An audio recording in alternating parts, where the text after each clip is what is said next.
देविका एक छोटे से गांव सौरपुर में रहने वाली 12 साल की लड़की थी। वह हमेशा से अलग महसूस करती थी, शायद इसलिए क्योंकि जब भी वह गहरी सोच में डूबती, अजीब सी रोशनी उसके चारों ओर फैल जाती। गांव वाले इसे मात्र संयोग मानते, लेकिन उसकी दादी हमेशा कहती, देविका, तुम साधारण नहीं हो।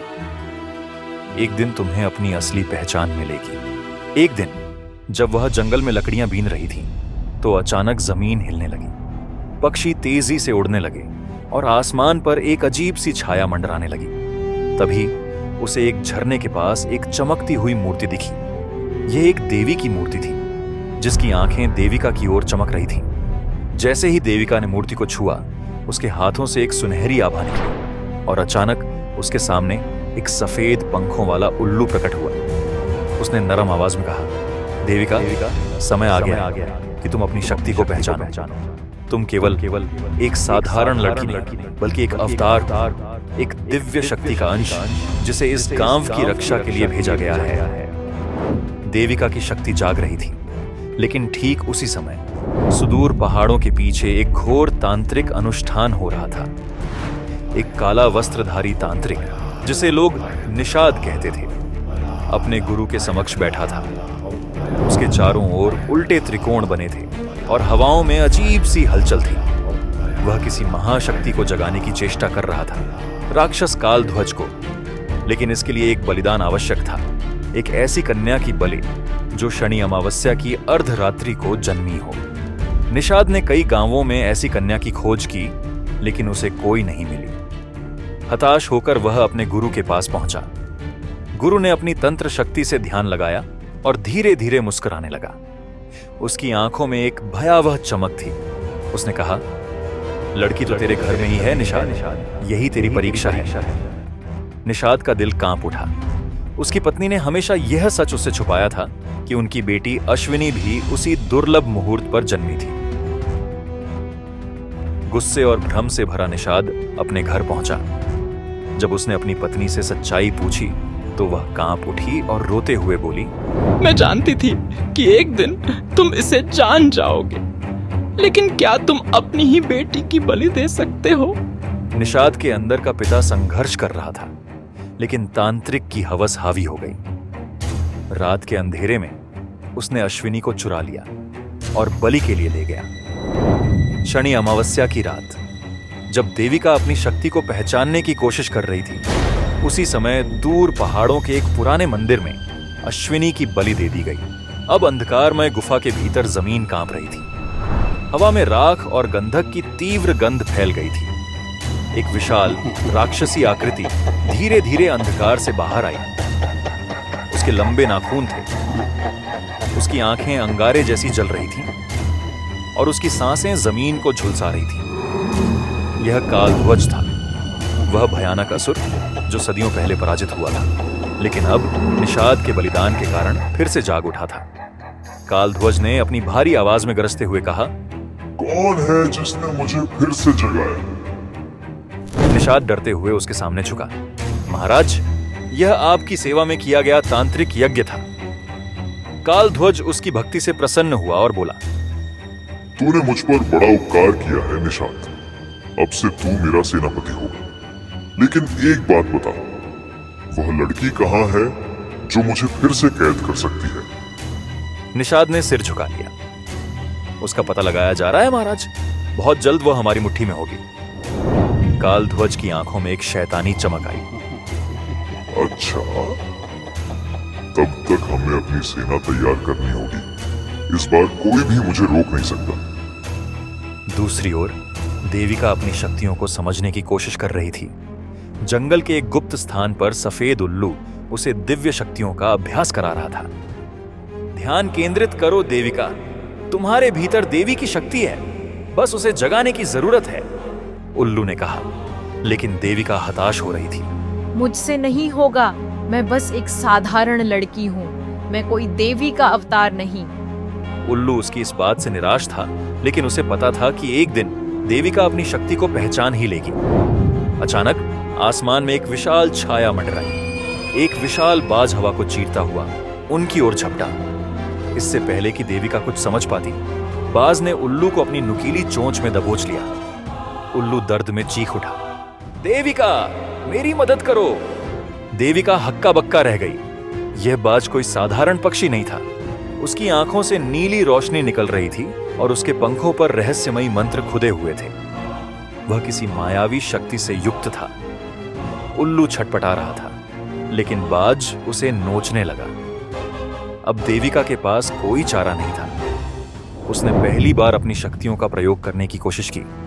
उसने आंखें बंद की, गहरी सांस ली और हाथ फैलाए। एक क्षण के लिए कुछ नहीं हुआ, लेकिन फिर उसकी हथेलियों से एक सुनहरी रोशनी निकली। जैसे ही उसने बाज की ओर इशारा किया, एक ऊर्जा लहर सी निकली और बाज को धक्का दे दिया। बाज गुस्से में चीखा और देविका पर झपटा। अब देविका को उल्लू की सिखाई हर चीज याद आ गई। उसने अपने पैरों से जमीन को ठोका और उसके चारों ओर एक ऊर्जा कवच बन गया। बाज ने उस पर वार किया, लेकिन यह कवच उसे रोक रहा था। अब देविका ने अपनी सारी शक्ति को इकट्ठा कर बाज की ओर छोड़ा। एक तेज स्वर्णिम किरण उस पर पड़ी और बाज तड़प उठा। कुछ ही क्षणों में वह जमीन पर गिर गया और दम तोड़ दिया। उल्लू छूट गया। वह धीरे धीरे उड़कर देविका के पास आया और बोला, अभी तुमने अपनी शक्ति का सही इस्तेमाल किया देविका। तुम्हें यकीन नहीं था, लेकिन अब देखो, तुमने खुद को साबित कर दिया। देविका बेहद खुश थी। हाँ, अब मुझे भरोसा है, मैं कमजोर नहीं हूं। लेकिन तभी उन्होंने देखा कि बाज की लाश धीरे धीरे अदृश्य हो रही थी। देविका चौंक गई। क्या? यह कैसे हो सकता है?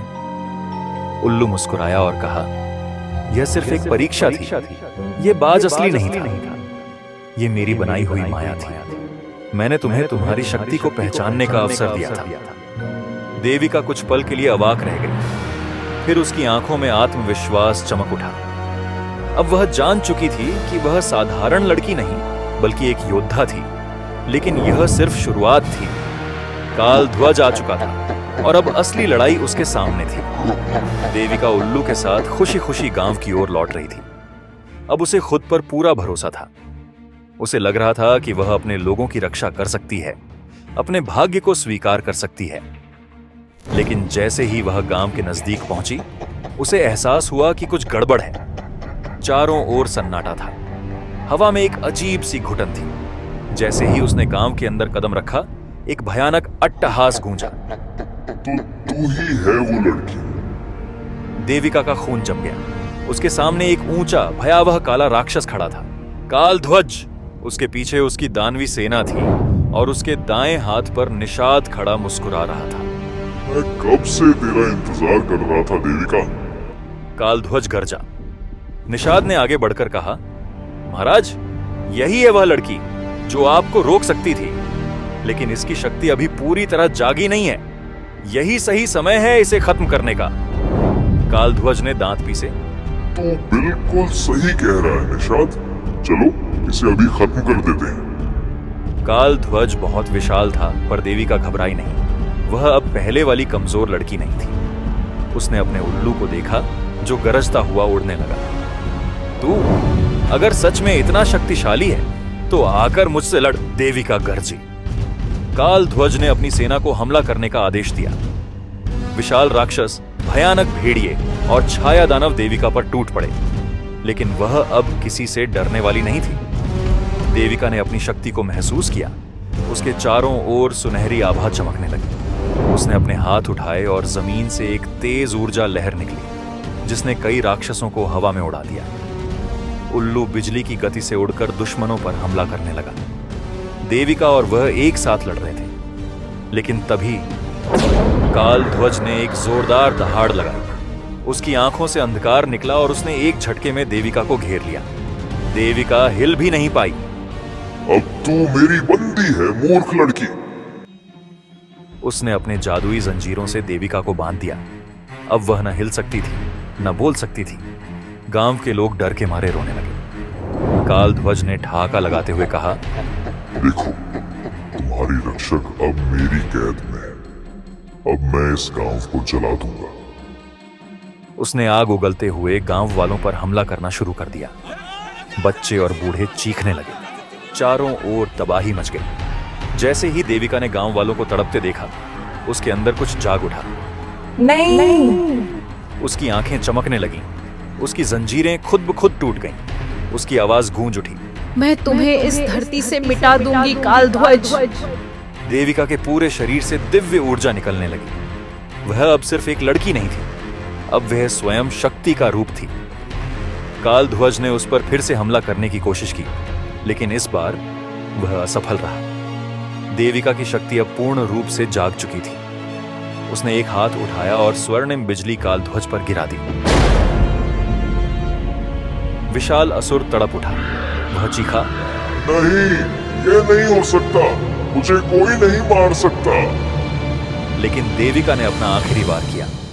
उसने अपनी हथेलियों से निकलती रोशनी से कालध्वज को पूरी तरह भस्म कर दिया। तुम्हारा अंत आ चुका है।